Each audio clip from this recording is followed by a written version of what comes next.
edge. Feel like I'm floating through the air. The pain I felt is paid for.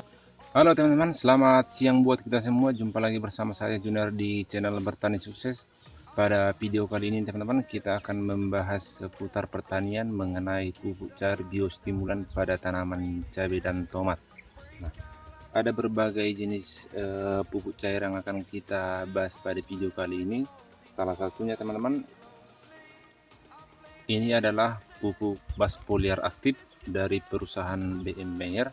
Nah, pupuk ini teman-teman memiliki 3 aksi dalam satu botol, yaitu menutrisi, memacu, dan melindungi. Nah, yang pertama menutrisi teman-teman, karena pupuk ini mengandung NPK, yaitu nitrogen, fosfat, dan kalium. Nitrogennya 3%, fosfat 27%, dan kalium 18%. Nah, pupuk ini juga teman-teman mengandung unsur hara mikro seperti boron, tembaga, besi, mangan, molibdenum, dan seng.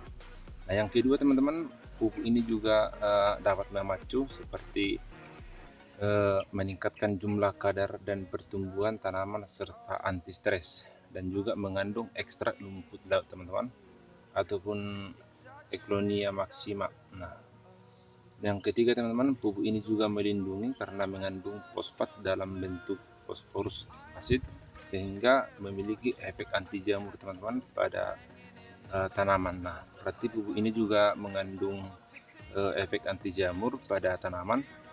Jadi pupuk ini pun sangat cocok kita buat untuk tanaman tomat ataupun cabai. Nah, untuk penggunaan dari pupuk ini teman-teman, ini pada tanaman sayur ataupun buah, kita harus menyemprotkan bas foliar aktif ini dengan konsentrasi 2 ml sampai 5 ml per liter, ya, berarti sekitar 30 ml per tangki. Nah, untuk pengaplikasiannya ini sekitar 10 sampai 14 hari atau 2 minggu dalam sekali aplikasi atau sekali semprot. Nah, pupuk ini juga teman-teman sangat beragam juga ya sebagai pupuk bas foliar. Salah satunya bas foliar aktif, ada juga bas foliar kombistif, dan satu lagi bas foliar apanatur. Nah, biasanya pupuk bas foliar ini harus paket komplit karena pupuk tersebut mengandung fungsi masing-masing. Nah, yang kedua teman-teman, kita akan membahas pupuk ini, pupuk hantu hijau royo. Nah, teman-teman kalau pernah melihat ini sangat bagus pada tanaman baik cabai dan tomat dan tanaman buah lainnya, dan secara umum memang semua jenis tanaman sangat cocok ini kita gunakan.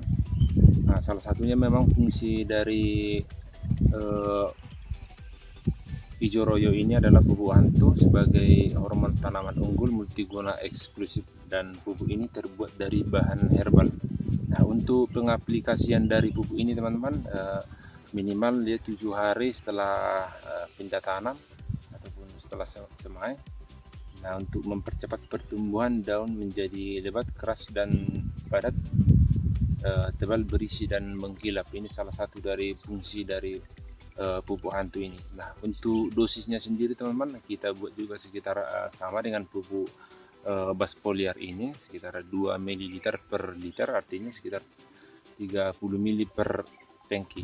Nah, untuk satu tutup botol ini teman-teman sekitar 10 ml, artinya satu tangki sekitar 3 tutup botol dalam sekali semprot. Nah, pengaplikasiannya ini teman-teman tetap juga samanya sekitar 10 hari sampai 2 minggu untuk sekali aplikasi, dan untuk berikutnya nanti 2 minggu ataupun 10 hari ke depan baru kita gunakan pupuk ini tersebut. Nah, pupuk ini teman-teman ada juga yang lain, misalnya kalau untuk pupuk ini dia untuk fase awal. Nah, untuk pembuahan nanti ada juga pupuk hantu khusus untuk pembesaran buah. Namun untuk yang pertama, karena tanaman cabai dan tomat yang sekarang kita budidayakan masih dalam tahap awal, jadi kita menggunakan pupuk untuk pertumbuhan. Nah, untuk Buktinya ini nanti teman-teman dalam 2 kali 24 jam atau sekitar 2 hari ini sudah kelihatan perbedaannya dibanding yang tidak menggunakan pupuk hantu tersebut. Nah, pupuk ini teman-teman mengandung kadar hijau royo seperti Azobacter sp, Azophyllum sp, dan Bacillus sp. Nah, untuk pH-nya sekitar 5,5 dan kadar lainnya juga mengandung asam gibelerat dan indoasetat, inetin, dan zeatin.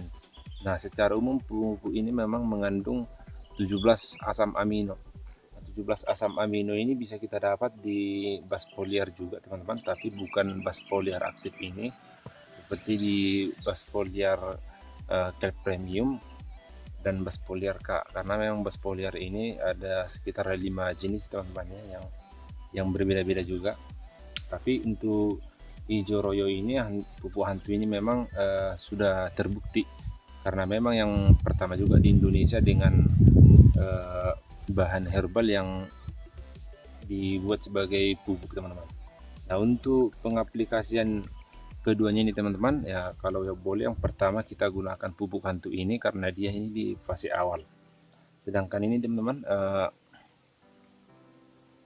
fungsi dari bas foliar aktif ini dia biasanya di masa pembungaan minimal ya, di masa pembungaan sampai masa pembuahan. Nanti kalau setelah pembuahan dia biasanya kita menggunakan bas foliar Avannator dan Combustif ya.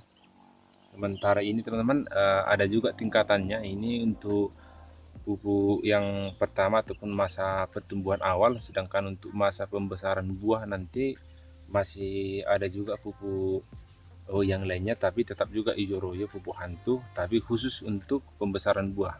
Nah, oke teman-teman, untuk penggunaan dari pupuk ini teman-teman nanti bisa memakainya ataupun hanya menggunakan satu pupuk ataupun bisa juga menggunakan kedua-duanya dengan pengaplikasian secara bergantian teman-teman.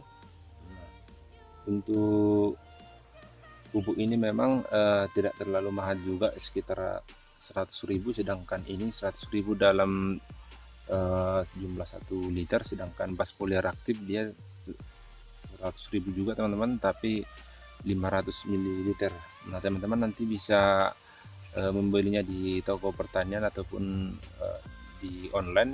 Nah, mungkin di online juga lebih murah. Nah, untuk pupuk yang berikutnya teman-teman kita akan membahasnya nanti di video-video selanjutnya. Untuk pupuk sekarang karena ini fase awal, cukup kita perkenalkan dua pupuk terlebih dahulu. Nah, di video berikutnya nanti akan kita buat tutorialnya dan cara penggunaannya. Mungkin demikian video dari kami. Selamat siang dan selamat sukses.